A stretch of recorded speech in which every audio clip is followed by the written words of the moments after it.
Shalom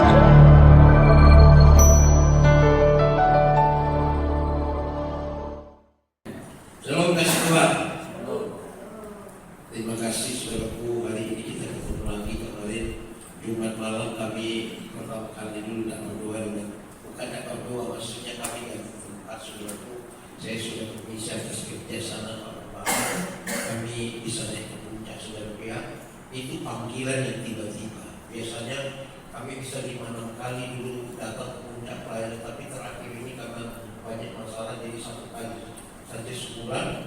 Itu sudah ada 25 tahun kali sebenarnya. Jadi saya bawa Pak ini saudaraku, dan sebenarnya dalam kedatangan kami ke puncak itu, ini adalah pembelaan Tuhan juga bagi saya.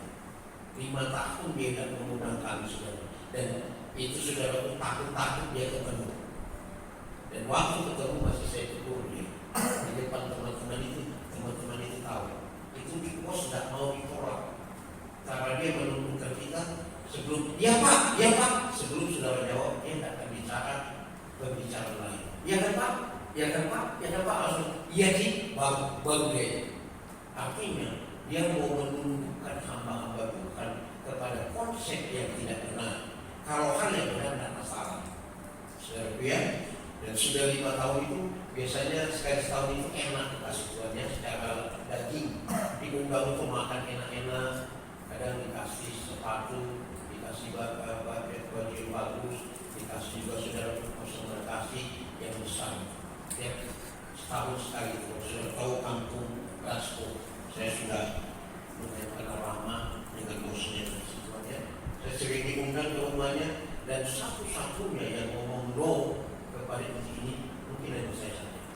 Yang lain semua DKI itu di bawah ketia istri kan, di bawah DKB, di bawah ketia bos.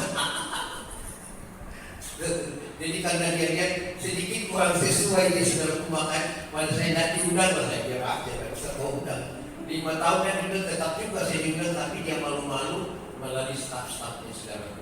Ya, kemarin kami tiba-tiba dipanggil lagi supaya dari jauh tempat ini kan, wah emergency call itu saudara bilang, dipanggil tiba-tiba benar, tidak ada rencana apapun saudara. Saya pikir sekian ini memang benar bagus, tapi saudara tahu tak? Kalau bicara dekat itu untuk kali pertama saudara, ya mungkin kali pertama kita Pak ini tidur di villa saudara. Dikasih kita tidur di villa, kamarnya segini lah saudara. Segini sejak kita di kamar kami berdua, kami berdua tidur di situ. Ya segini benar. Nah rupanya kami kan lewat puncak pas kan, makanya ternyata lama sekali. Biasanya kan saya stay-nya di mes perusahaan itu sudah kampung Rasko itu di Payung sudah, Rasko Cipayung. Kalau kami kan dari puncak, makanya kemarin mungkin ya tempat juga teman-teman menunggu agak lama. Karena begini sudah ya kami entertain juga sama mereka di situ. Nah sekaligus di tempat kami makan itu dekat dengan saudara apa tempat retreat dari gereja saudara kita Sinodi GPDI, tempat retreatnya. Dan itu tempat retreat ya tanda kutip ya anak rohani ini saudara. Dan dia bilang itu pasti bisa. Sudah semua bagus. Ada foto-fotonya di bawah PN itu, di tempatnya memang bagus. Dan itu mau teriak di mana pun tidak ada yang marah karena dipartisi semuanya, bangunannya bagus. Tapi dekat sekali sih tempat kami makan, dan makan itu ala Sunda yang legend sudah ya. Dan mahal, tapi menurut saya cukup berkualitas pas itu di jalan. Kalau jadi sebelah tusuk sate sebenarnya tidak laku, tapi makanannya mantap sekali. Dan bagaimana lah ya, memang benar-benar Indonesia itu gitu kan, tapi sudah pokoknya mantap. Dia hidangannya itu semua cocok disatukan gitu. Ya nasi uduk, ada yang kuning, ada yang putih. Enak sekali kasihnya. Itu apa kami sudah yang kami mau ada salah, dan puji Tuhan lah kita sudah yang setelah itu kan kita ketemu sama Pak Gembala kemarin. Ya ini dia boleh tinjak belum datang kemarin. Iya belum datang, dari tunggu ya. Ya memang semuanya tidak sibuk juga ya. Tapi ya kita sudah suka cita banget. Simpel juga kita banget, saudara ya. Nah, saya belajar SATN sedikit tuh. Orang bahasa itu paling kaku, tetapi saudara norma-norma budaya yang baik masih dipegang. Biasanya orang yang kaku itu norma susilanya cukup baik, saudara ya, masih dipegang. Nah, ketawa saudara, saya ini orang yang paling tidak bisa tertawa, melototin orang sendiri. Saya orang paling tidak bisa tertawa. Tahu saudaraku, saya beli buku tipis-tipis seperti itu, cara tertawa. Ya, itu buku kecil. Nah, salah satu kuncinya hafalin anekdot-anekdot lucu. Hafalin anekdot-anekdot lucu. Nanti bawa cerita sama teman-teman supaya teman-teman ketawa, kita tuh jadi ikut tertawa. Dari situlah saya bisa tertawa hari ini. Amin. Tapi bukan tertawa di hati besi itu bukan. Itu udah tawa-tawa sudah. Lain lagi cerita. Itu tertawanya di sini. Amin. Nah, kalau yang di hati besi pakaiannya kita udah dilempar satu-satu. Langsung nangkap dibawa ke tempat pembinaan. Kan seperti itu. Nah, tadi kita sudah nyanyi soal makanan. Mungkin saya bicara di hari ini karena firman itu lagi hidup dari saya ya. Yohanes pasal 6 kasih Tuhan. Ayo kita buka Yohanes pasal 6 ayat yang ke-22 sampai 24. Nanti kita baca sedikit aja. Sudah ya? Yohanes pasal 6 ayat 22 sampai 24. Biasanya saudaraku sebenarnya memang ini kebenaran. Orang Yahudi itu membaca firman Tuhan selalu bangkit berdiri dengan sikap hormat. Memang seperti ini. Kalau kita sudah kita bangkit berdiri membacakannya. Orang Yahudi itu biasanya membaca firman Tuhan bangkit berdiri dengan sikap hormat, sama dengan penyembahan. Tapi artinya pikirannya tidak ngawur ngalor kemana-mana. Ya, membaca itu dengan sikap hormat sama juga dengan penyembahan. Saya bacakan ayat 22 demikian kita sama-sama bersaut-sautan. Yohanes pasal 6 ayat 22. Orang banyak mencari Yesus pada sebentar saudaraku ya, aku sudah mau setolong saya sudah.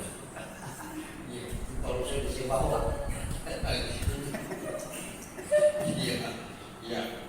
Pada keesokan harinya orang banyak yang masih tinggal di sebelah melihat bahwa di situ tidak ada perahu selain daripada yang satu tadi, dan bahwa Yesus tidak turun naik ke perahu itu bersama-sama dengan murid-muridnya, dan bahwa murid-muridnya saja yang berangkat. Tidak dua ya.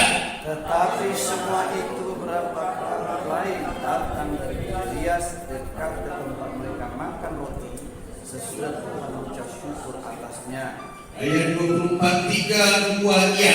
Ketika orang banyak melihat bahwa Yesus tidak ada di situ dan murid-muridnya juga tidak, mereka naik ke perahu-perahu itu lalu berangkat ke Kapernaum untuk mencari Yesus. Amin. Silakan dikasih Tuhan yang diberkati Tuhan. Diberkati setiap kita yang mendengar dan jadi pelaku firman Tuhan. Amin. Baru beli lepas lagi. Udah mirip sudah Tuhan bukan. Nah, aku boleh pakai gak bengkok saudara ya? Nah, saudara tentang Yohanes ini dalam bahasa Yunani juga ada, dalam bahasa Yunani itu ayat, disebut ayat. Kalau dalam bahasa Perjanjian Baru kata Amakon, kata Rukun, kata Markon, kata Yohanan. Saudaraku, jadi ini kitab Yohanan, kata Yohanan pasal 6. Tapi dalam bahasa lain juga Yohanes itu dalam bahasa Yunani itu ayat. Dituliskannya kita di tahun saudaraku ya 80 sampai 95 Masehi ya. Nah, tujuannya supaya kepada orang Yahudi, supaya orang Yahudi percaya bahwa Yesus adalah Mesias. Amin. Karena mereka tidak percaya Yesus sebagai Mesias, makanya Yesus disalibkan sebagai Tuhan dan Juru Selamat. Maka saudaraku, pembaca kitab Yohanes ini banyak orang yang bukan Yahudi. Itulah sebabnya banyak istilah-istilah saudaraku jajahan Romawi pada waktu itu masuk dalam kata-kata kitab Yohanes, karena rata-rata pembacanya bukan orang Yahudi, tetapi tujuannya secara khusus kepada orang Yahudi supaya orang Yahudi percaya bahwa Yesus adalah Mesias. Amin.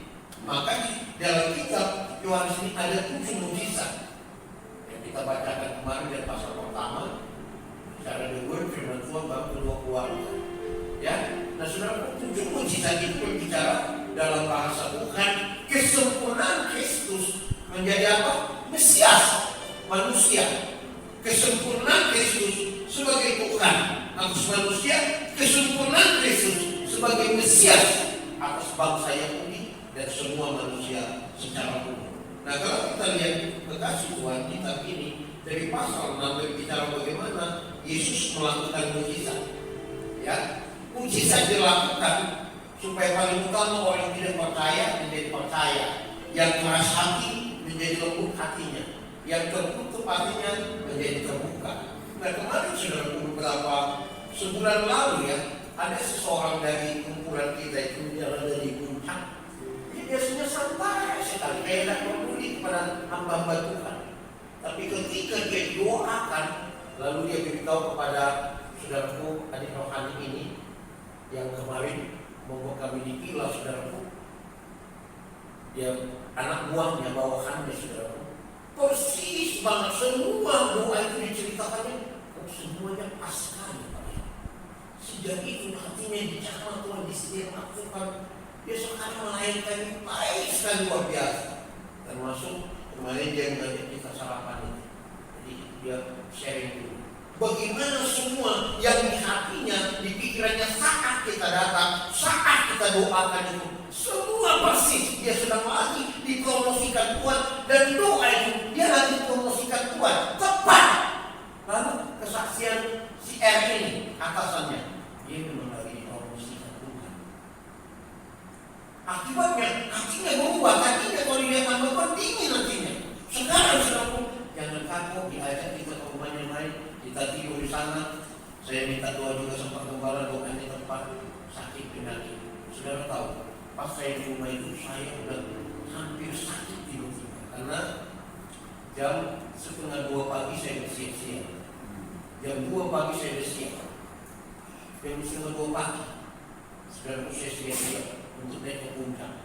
Karena kalau tidur tiba-tiba saudara pusing sekali, badan saya panas dingin.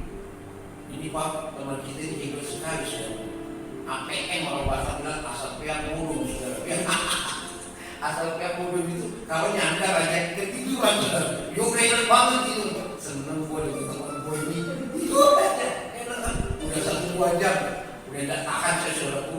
Kayak maaf ya, mau keluar ke bawah, kayak mau keluar ke atas, kayak muter-muter di sini kan. Wah ini gimana ini? Gak bisa saudaraku. Mau gak bisa saudara. Wah ini gimana? Saya bangunkan dia. Padahal tadinya di rumah ada tolak angin. Tolong beli tolak angin dulu. Nah itu yang menolong saya. Dan rupanya dia punya talenta yang gak kelihatan. Nanti dibukanya sini. Handy message, small message yang saudara apa? Pak Hendy tukang apa? Tukang urut. Yang konteksnya diurut lah saya disana saudara. Diurut 30 menit. Wah mantap saudara. Langsung pada enak banget. Ya. Baru kami cari makan saudara. Ya. Itu yang membuat saya sehat kembali. Amin. Tadinya saudara baru dan kawan-kawan. Nah kita kembali ke sini ke kasih Tuhan. Kalau saudara mau tema saudaraku, the motive looking for Jesus. Motif mencari Tuhan. Amin. The motive looking for Jesus. Motif dorongan hati. Bagaimana? Mengapa? Untuk apa kita mencari Yesus? Pada pasal ini Yesus sudah melakukan mujizat sampai kalau kita lihat ayat 21 di situ. Dan mereka makan puas, dikenyangkan. Tapi saudara lihat, itu tidak mengubah orang Yahudi. Ada banyak orang mengalami mujizat Tuhan, tapi tidak mengenal Tuhan. Sebenarnya mujizat itu supaya kita mengenal Tuhan, bahwa Dia Maha Kuasa. Tapi kalau kita baca dan kita mereka menyangkali esensi mujizat itu, maka dengan jelas Yesus berkata begini. Ayat 25, ketika orang banyak menemukan Yesus setelah orang itu, mereka berkata kepadanya lagi, bila mana yang tiba di sini, Yesus sudah mereka.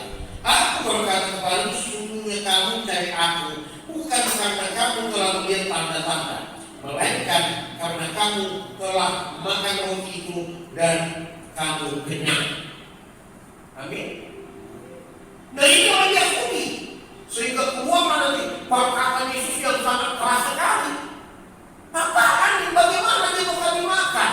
Padahal sebenarnya tujuan Yesus melakukan mukjizat itu supaya kamu mengenal dia. Siapa? Dia Mesias. Tapi mereka menyangkali akan hal itu. Sekalipun dia melihat mukjizat terjadi, mereka makan dari mukjizat yang dilakukan Yesus.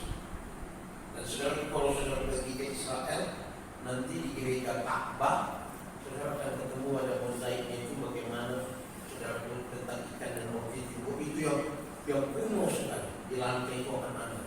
Memang sudah terbuat demikian di gereja Ka'bah. Kasih Tuhan. Tadi saya mau bawa fotonya tapi tidak usah ada kasih Tuhan. Nah, sebenarnya juga dia lakukan supaya mereka percaya dan tidak percaya. Tapi ternyata mereka menikmati hasil mukjizat itu, tapi menolak orangnya. Saudaraku, bagi orang yang tidak sekarang mati, sekalipun mukjizat terjadi, itu tidak membuat dia bisa percaya kepada Tuhan. Dia sudah memilih mengeraskan hati. Ya, bagi orang yang saudaraku.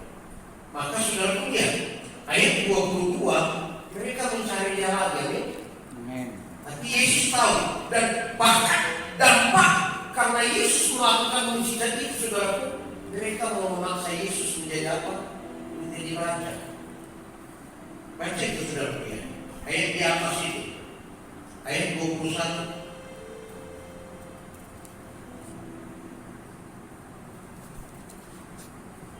Bentar. Yang jelas seperti itu kasih Tuhan ayatnya. Waktu mereka melihat kekasih Tuhan, Yesus melakukan mukjizat, mereka mau memaksa Yesus menjadi raja. Amin. Dia sudah lihat mukjizat itu, tapi dia tidak percaya kepada pribadi Yesus. Bahkan mereka menarik dia, mau memaksa dia untuk menjadikannya raja. Kadang-kadang ada orang begitu, saudaraku, kalau dia bisa melakukan mukjizat, oh dia harus kita jadikan ini. Padahal bukan. Kerajaan Tuhan Yesus itu bukan kerajaan dunia. Kerajaan dia adalah kerajaan rohani, di mana manusia terikat sudah jajaran dosa, terikat sakit penyakit, terbelenggu setan. Itu yang dihancurkannya kekuatan itu, supaya manusia percaya dan berbalik kepada Tuhan. Amin. Soal dia mau dijadikan mereka raja atau tidak raja, dia sudah raja segala raja. Dia tidak perlu menyebutnya aku raja segala raja, tidak perlu. Dia king of all kings. Dia sudah menjadi raja dari segala raja. Amin. Sekalipun orang tak menyebut dia, orang tak menyebutnya Tuhan, tidak ada masalah. Dia sudah Tuhan sebelum orang menyebutnya Tuhan. Amin. Nah, kadang-kadang manusia itu secara umum mencari pengakuan, dan pengakuan itu harus pengakuan umum. Dan saudara kasih dalam dunia politik rohani atau dunia politik kebangsaan, orang bisa jahatnya luar biasa, orang lain menganggap dia paling baik. Amin. Orang lain dia ini jahat banget, tapi orang lain, oh ini baik sekali, dikasih uang supaya memuja dia. Termasuk hari ini saudaraku, ketua bangsa ini.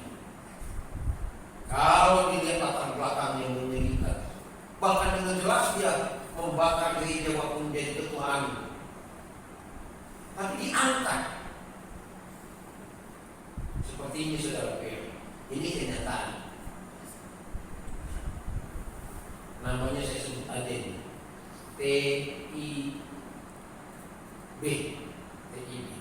Secara kebangsaan, si TIB yang pahlawan bangsa ini, saudara tahu kan, inisialnya TIB. Tapi yang sebenarnya sepertiga bangsa Batak dibantai. Orang Batak itu, ini pahlawan. Sepertiga bangsa, suku bangsa Batak dibantai di sana. Terus saudara ini belajar TIB, pahlawan nasional. Kenapa saudara pada waktu itu orang Batak begitu marahnya kepada orang ini?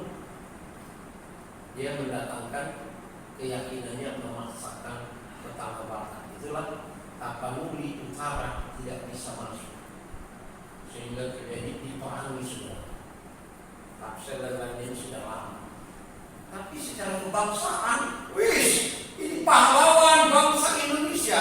Secara kesukuan bangsa Batak, saudaraku, terutama orang Toba, sepertiga rakyat Toba dibantai nanti sama dia, memaksakan keyakinannya. Orang pandang ini apalagi suku bangsa dia, ini pahlawan nih. Satu suku dia jahat banget, satu lagi sudah punya. Itu geng Preteri ini. Secara kebangsaan Timor Leste dia dianggap pahlawan lagi. Tapi secara bangsa Indonesia dia itu pengkhianat bangsa Indonesia. Iya kan? Tapi secara bangsa dia pahlawan kita. Jadi presiden. Secara kebangsaan Indonesia dia pengkhianat negara Indonesia. Nah itu terjadi apa? Nilai yang rancu. Bagaimana dibentuk? Ini politik. Terjadi juga di sini kasih Tuhan sampai ada, kalau kita lihat ada nama Tiberias disebutkan. Karena pada waktu itu Israel jajahan Romawi. Itu nama mengandung unsur politik dari Kaisar Tiberias. Waktu mereka mengalahkan, nah kita kembali ke sini saudara. Nah mereka mencari Yesus. Bagaimana motivasinya? Yesus tahu dalam ayat 22 Yesus menyingkir dari mereka karena Yesus sudah tahu melihat hati mereka. Sekalipun tidak ada manusia yang memberitahukan, dia tahu. Amin. Yohanes pasal 2. Dia tahu apa yang ada di dalam hati manusia. Alkitab jelas menyinggung kemahatauan Yesus. Sekalipun dia menjadi manusia yang lain kekasih Tuhan. Jelas sekali. Coba lihat Rasul Yohanes pasal 2 ya, kemahatauan Yesus dalam keadaan dia daging saudara. Ya, Yohanes pasal 2 23. Dan sementara ia di Yerusalem selama dengan Paskah, banyak orang percaya dalam nama karena mereka telah melihat tanda-tanda yang diadakannya. Orang itu percaya karena melihat tanda, yang kata lain, kalau dia tidak melihat tanda dia tidak percaya. Siapa itu saudaraku? Orang yang menjelaskan hati memilih itu tadi. Tetapi Yesus sendiri tidak mempercayakan diri kepada mereka karena dia mengenal mereka semua. Ya. Yesus sebagai daging, saudaraku, firman yang jadi daging jelas ditunjukkannya menurut saudaraku pandangan Yohanes kemahatauannya. Perhatikan. Dan karena tidak perlu seorang pun yang memberi kesaksian kepada Yesus tentang manusia, sebab Yesus tahu apa yang ada di dalam hati manusia. Amin. Jelas sekali Alkitab berkata pada pasal pertama, sang Sabda firman Allah jadi manusia. Amin. Pada pasal kedua dinyatakannya Yesus sebagai manusia, tetapi maha tahu. Tidak perlu dia diberitahukan orang lain. Dia maha tahu. Artinya dia Tuhan, dia Allah kita. Yesus Tuhan dan Allah kami. Engkau layak menerima pujian, hormat dan kuasa. Sebab kau telah kita. Perhatikan. Amin. Jadi saudara harus percaya Yesus itu bukan hanya sekedar nabi, bukan sekedar rasul, tapi dia juga Tuhan Allah, pencipta langit dan bumi dan pencipta saudara. Amin. Amin. Katakan bersama saya, Yesus Tuhan Allahku. Yesus Tuhan Allahku. Jika goyah, Yesus Tuhan Allahku. Yesus Tuhan Allahku. Jika goyah, Yesus Tuhan Allahku. Yesus Tuhan Allahku. Ada kali itu saudara, harus itu pasti. Nanti saudara jangan ragu-ragu lagi. Dan saudara, setelah mereka makan kenyang, tapi yang tersakit tetap sehingga Yesus berkata begini, saudara bilang, yang berkata Yohanes 6 ayat 6 itu tidak enak di kalimat ini paling keras ya. Mulai dari itu banyak murid-murid yang mengundurkan diri, tidak lagi mengikut dia. Amin. Kalau kita lihat Yesus menunjukkan melalui dia menjadikan roti itu berlipat ganda bahwa dia adalah roti hidup. Makanlah aku, maka kau akan hidup. Bagaimana bisa anak itu? Kau dia harus makan. Mana mungkin dia bisa makan? Padahal tujuannya itu. Tapi karena mereka merasakan hati tidak percaya, sekalipun mujizat dilakukan oleh Yesus, mereka tidak terima. Nah, coba kita lihat ayat ini kembali saudara ya. Ayat yang ke ayat 23. Tetapi sementara itu beberapa pelaku yang datang dari Tiberias dekat ke tempat mereka makan roti sesudah bukan mengucap firman atasnya.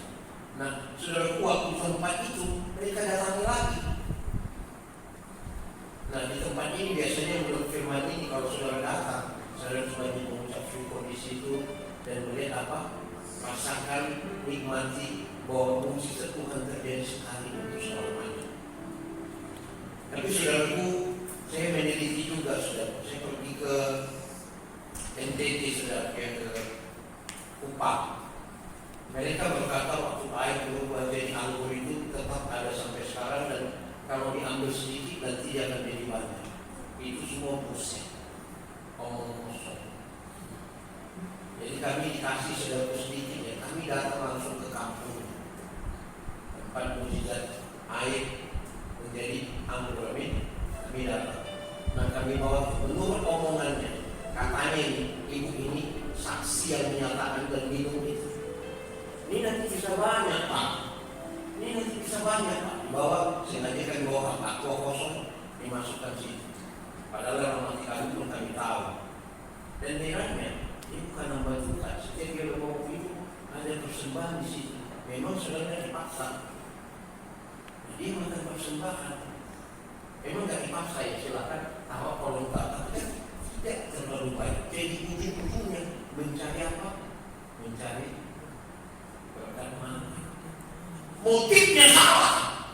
Mereka datang saudara yang mereka mencari Yesus, tapi bukan untuk melihat Yesus sebagai Tuhan dan Juru Selamatnya.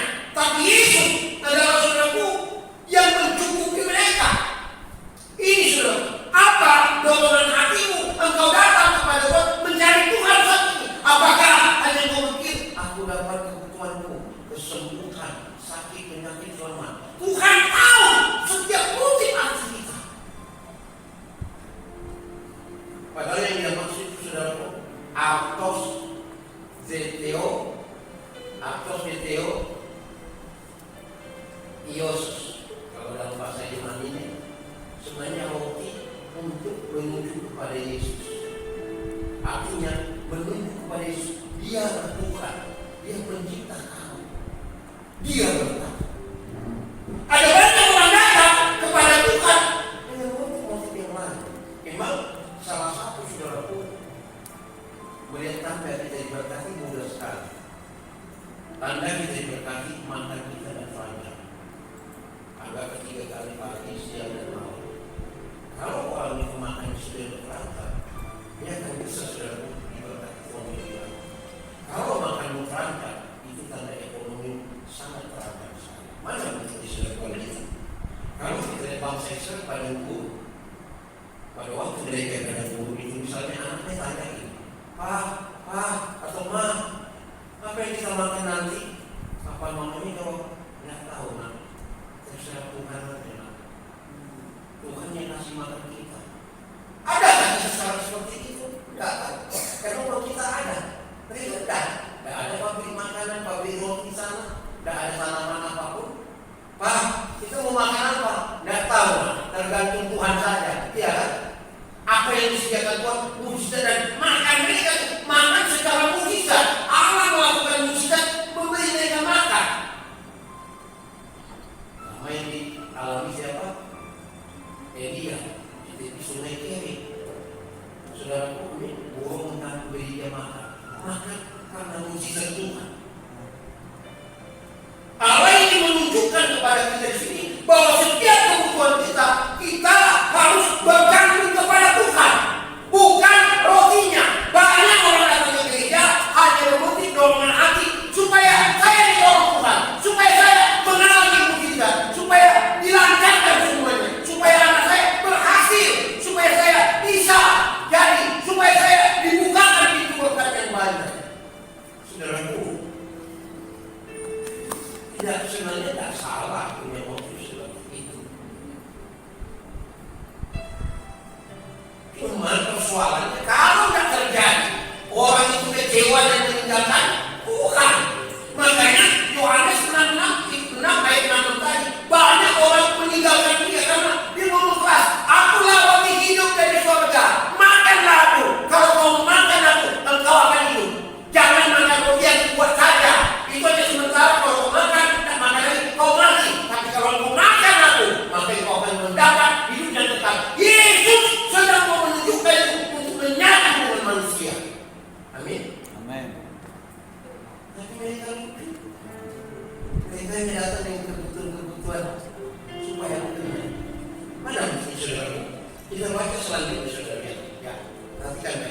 Ayat 2 minta semua. Bekerjalah bukan untuk makanan yang akan dapat binasa, melainkan untuk makanan yang bertahan sampai pada hidup yang kekal, yang akan diberikan anak manusia kepada. Sebab dialah yang disahkan oleh Bapa Allah dengan meterai. Ayat 28. Lalu kata mereka kepadanya, apakah yang harus kami perbuat supaya kami mengerjakan pekerjaan-pekerjaan yang dikehendaki Allah? Dia sudah mental penalasannya. Dia jadi Yesus hanya untuk mencari berkat, makan minum sambil kapan panas. Dia lupa saudara. Maka Yesus menegur dia, kamu mencari aku bukan karena engkau melihat tanda yang kulakukan, karena tanda bertujuan kepada siapa? Kepada orangnya. Tapi supaya kamu makan kenyang. Yesus tahu hati mereka, ditegur dia akan hal itu. Amin. Amin. Apa maksud hatimu sudah berdasar pada? Kalau hanya Tuhan dijadikan hanya untuk memenuhi kebutuhan kita yang sementara ini, terlalu dangkal sekali. Bahwa Yesus berikan ubah itu nyatakan, kamu bekerja kepada makan yang tidak dapat binasa. Yang kukerjakan itu hanya untuk menunjukkan aku lakukan Mesias, supaya kau bisa memakan menyatu yang nanti mengarah kepada apa? Perjamuan Tuhan. Perhatikan baik-baik, saudara, itu saya ingatkan sedikit. Sebenarnya tidak ada perjamuan kudus. Perjamuan kudus itu tidak ada. Perhatikan baik-baik. Yang benar itu perjamuan Tuhan. Kalau perjamuan kudus ada perjamuan yang tidak kudus. Tapi kalau perjamuan Tuhan, perhatikan baik-baik. Tuhan menjamukan dirinya kepada saudara yang percaya supaya saudara makan Tuhan, sehingga ketika engkau sudah binasa, ketika tidak percaya pada Tuhan, tapi engkau makan Tuhan, Tuhan masuk dalam kehidupanmu, engkau mendapat hidup yang kekal sampai selama-lamanya, dan dia membangkitkan diri. Dan perjamuan Tuhan itu tidak bisa ditiru. Kalau saudara ini nanti 1 Korintus pasal 10 pasal 11, 1 Korintus pasal 10-nya perjamuan dengan setan-setan. Baca di rumah. Perjamuan dengan setan-setan. Orang aliran setan-setan juga membuat perjamuan, saudaraku. Kadang-kadang iblis itu berbicara kepada mereka, dia bunuh salah satu, ambil dagingnya, makan dagingnya, dan minum darahnya. 1 Korintus 10 perjamuan setan-setan. Kuasa setan, kuasa iblis meniru apa yang dilakukan Tuhan. Hampir seluruh apa yang dilakukan Tuhan ditiru oleh iblis. Perjamuan Tuhan mereka jadikan saudara perjamuan setan-setan. Kenapa disebut perjamuan Tuhan? Baca Alkitab tidak pernah ada perjamuan kudus. Baca saudara ya. Tidak pernah Alkitab mengatakan perjamuan kudus. Baca jelas 1 Korintus 10 11 perjamuan Tuhan. Katakan bersama dengan saya, perjamuan Tuhan. 3 2 ya. Perjamuan Tuhan. Perjamuan Tuhan 3 2 ya. Perjamuan Tuhan. Nah, ada perjamuan kudus. Kata perjamuan kudus itu saudara pun diambil, dimasukkan dari para penyembah berhala dengan orang-orang aliran-aliran sesat supaya dimasukkan ke dalam. Adalah istilah perjamuan kudus. Kalau ada perjamuan kudus, ada perjamuan yang tidak kudus. Ada tiruan. Tapi kalau perjamuan Tuhan tidak bisa ditiru. Tuhan menjauhkan dirinya kepadamu, engkau makan karena engkau percaya, maka engkau makan tubuhnya dan minum darahnya supaya engkau memperoleh hidup yang kekal mulai dari bumi sampai surga. Dan ketika engkau makan tubuh Tuhan dan engkau minum darah Yesus, engkau sekarang memiliki hidup yang kekal sekalipun masih bisa mati. Tapi engkau punya kehidupan yang kekal di dalam diri. Amin, saudaraku. Amin. Dan kata roti itu dipakai artos. Artos itu kebutuhan rohani atau kebutuhan sehari-hari makan minum sangat bertahan. Ada banyak orang seperti itu. Saya cuma hanya mencari berkatnya. Amin. Tapi yang benar kalau kau bertemu dengan Tuhan, mencari Tuhan, mendapat Tuhan, engkau dapat segala berkat. Bertemu dengan berkat Tuhan, mengalami mujizat tidak menentukan kau mengenal Tuhan.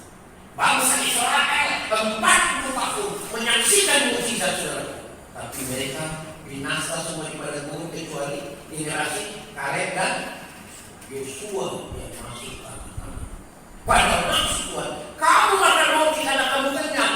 Tidak kamu lihat siapa yang benar-benar tanda itu kepada siapa? Padahal tanda itu menuju kepadamu. Kenapa kamu tidak percaya kepadamu? Makanya berkilah kita saudaraku. Ayat 28. Pekerjaan apa yang kami akan lakukan? Dia berkilah menunjukkan ketidakpercayaannya dan mujizat dan tanda yang diadakan Yesus. Lalu apa dia bilang Yesus? Jawab Yesus pada mereka. Inilah pekerjaan yang dikehendaki Allah, yaitu hendaklah kamu percaya kepada yang telah diutus Allah. Nanti kalau saudara baca semuanya, terus kelihatan saudara, mereka tidak percaya kepada Yesus sebagai Mesias, sebagai Tuhan, sebagai Tuhan, tidak percaya. Tapi mereka mau mujizat. Banyak orang ayat ini mau mujizatnya, tapi dia tidak mau percaya pribadi Yesus. Mujizatnya dia mau, karakter Yesus dia tidak mau, pertolongan Yesus dia mau. Makanya saudara lihat, Pak, mau didoakan? Atau lain, mau Pak, didoakan. Dia sembuh, mau saja. Tapi soal terima Yesus sebagai Tuhan nanti dia kan di akhir zaman. Kemarin sudah buat saya bawa firman ini, beberapa orang langsung ngomong, langsung gak enak dia kasih Tuhan, karena mulai kelihatan motif hatinya. Mereka cari Tuhan hanya cari makan. Padahal kalau kita mendapat Tuhan, makanan itu akan berlimpah. Amin. Tapi kalau kita hanya dapat makan saudara, bisa tidak ada makan kemudian. Tapi kalau kita mencari Tuhan, menang Tuhan yang dimiliki sekarang. Salahkah saya dapatkan berkat dari Tuhan? Tidak salah. Tapi kalau kau tidak mendapatkan yang kau kecewakan meninggalkan Tuhan, salah kan Tuhan? Jadi bagaimana? Memang berkat itu akan diberikan, tetapi kepada siapa? Kepada orang yang mengikuti prosesnya Tuhan. Dan bisa sudah diberkati tanpa prosesnya Tuhan. Salomo yang diproses masih tetap yang menjadi sombong. Salomo yang diproses tetap malah dia melanggar firman Tuhan hampir 1000 istrinya. Siapa yang patut diberkati? Orang yang mengalami proses, menjalani proses itu, lulus dengan proses itu. Kadang-kadang dia ada mau di perjemaah, dia tidak mau, malah bersaksi. Saya di sana mau dibayar 5 juta, dan saya tidak mau. Lucu saudaraku, di jemaah masih bayar 5 juta. Terlalu sedikit kasih Tuhan. Amin. Terlalu besar Tuhan kita. Gak mau diproses hidupnya. Nah saudaraku, proses kita ini sudah baik, amin. Saya sudah suka cita di sini. Sudah standar-standar kita ini kita rempah-rempah aja. Kita tertawa suka cita ini. Ya itu kenikmatan proses proses itu bersama. Sudah tahu kemarin dari A sampai Z di sini apa? Sukacita. Makanya bukunya berikan siapa tuh? Setia dan setia bersuka cita. Kalau dari A sampai Z orang bingung nih. Tidak ada yang nahan. Semua tertawa dengan sukacita sebab orang kan mikir kenapa mereka gini? Saya tunjukkan satu. Itu tanda kerajaan Allah itu sukacita. Dan itu fellowship yang mendalam. Jadi itu ukurannya mantap banget kepada seseorang. Sampai anjing kembaran. Mungkin dari menunggu itu anjingnya ada yang ngomong cantik kamu. Ukuran hebat sekali saudaraku kepada si anjing. Tapi untunglah saudaraku. Tapi saudaraku dalam bersukacita seperti itu, akhirnya kita juga kena. Cuma ketakuan saudaraku. Apakah saudara seorang yang gampang tersinggung atau hanya bisa tersinggung tapi hilang? Tapi saya beritahu rasanya, nanti kita kasih orang yang gampang tersinggung, tanda di dalam dirinya dosa terlalu. Percaya saudara, buktinya orang yang gampang tersinggung, tanda dosa begitu banyak dalam diri. Saya bisa tersinggung, tapi waktu orang menyinggung saya lihat dulu, dia sengaja menyinggung. Kenapa dia menyinggung atau gimana? Kalau saudara saya yang ada di Cina bersama istri. Ada seorang Bali. Orang Bali itu sikapnya sedikit agak, kalau saudara bergaul sama orang Bali, orangnya agak tersinggung. Jadi saya mau ngomong gitu kan, tersinggung banget orang ini. Tersinggung sekali, dia kuliah. Tapi dia lihat, waktu kita berteman itu enak banget, kita tetap ngobrol sama dia. Dia pikirkan, oh ini tidak ada maksud. Tapi dia tersinggung banget kepada saya. Saya tahu, tapi saya tidak tahu, saya ngomong gitu. Tapi setelah dilihat kan kita bicara, kita naik gunung. Dari pagi sampai malam kita tiba di atas puncak gunung, saudara. Gunung di Cina di Tanjak Cek. Kita lagi naik gunung di Tanjak Cek, saudara. Nah itu ada orang Bali, satu saya, istri, big bossnya istri saya laki dengan orang Bali. Naik kami sama-sama dalam bercerita itu singgung luar biasa. Tapi ketika dia lihat, kita ngomongnya enak gitu dia tahu. Ini dan sengaja minum, dia tidak bermaksud menyinggung saya. Seperti itu yang saya maksud. Kalau kau gampang tersinggung, seperti luka kadas, kena sedikit langsung luka berdarah, apalagi dikasih jeruk nipis. Kalau saya kasih jeruk nipis, dipegang ditekan, aduh langsung begitu. Saudara saya beritahu, kalau saudara gampang sekali tersinggung, tanda dosa begitu besar di dalam hati, di dalam hati. Percaya kepada saya. Kalau itu diangkat penyebabnya, sumbernya, kamu tidak akan gampang tersinggung. Tahukah saudaraku, sebagaimana Pak Kepala Firman, salah satu kita harus mati kepada ketersinggungan diri kita. Makanya orang tersinggung mencari diri, melompat-lompat sama sini, tidak bisa dididik, tidak bisa diberikan firman, tidak bisa mengalami tobat. Karena dikit aja, pokoknya sengaja nyinggung ya, nyindir aku. Siapa nggak bisa nyinggung kita jalan dulu singgungan? Kalau saudara apalagi sudah dewasa, casingnya dewasa, pikirannya kayak gitu, casingnya dewasa, umurnya banyak, sampai kalau itu ada sesuatu yang salah.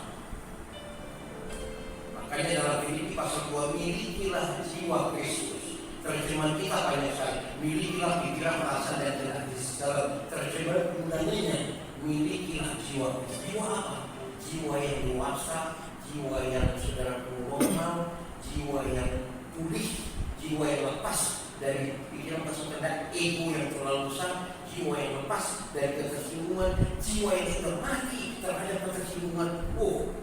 Kalau sempat siang menanggapi kemarin kita cerita yang ada yang saksi ini semua benar-benar tahu, tersinggungnya dan keturunan wah tidak, wah kurang pasti ya, pasti itu dalam sekali. Tapi saudaraku, ketika kita mulai diperbaiki, satu sisi bisa kita lihat dengan seni berbaliknya, dia tidak tersinggung.